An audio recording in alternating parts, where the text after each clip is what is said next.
یعنی کہ عالم اہل سنت شیخ حنفی حاکم حسقانی نے اپنی کتاب شواہد و تنزیل میں لکھا کہ علی بن ابی طالب کی شان میں 350 سے زیادہ آیتیں آئی ہیں، 350۔ تو علی کے ماننے والے کو کم سے کم 3 تو یاد ہونا چاہیے۔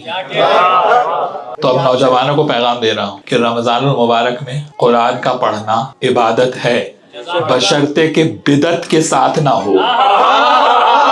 اگر بدعت کے ساتھ ہوگا تو وہی تلاوت قرآن جزا کی بجائے عذاب بن جائے گی۔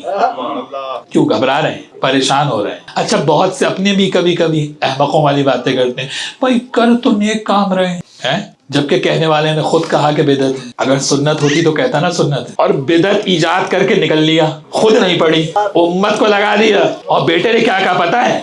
جب بیٹے نے دیکھا عبداللہ ابن عمر نے تراویح پڑھتے ہوئے، کہا یہ کیا گدھوں کی طرح سے کھڑے ہوئے ہو، جس کو حوالہ چاہیے مجھ سے لے جائے۔ پریشانی کیا ہے؟ پریشانی کی کیا بات ہو رہی؟ کہ جاؤ گھروں میں جا کے فرادہ پڑھو۔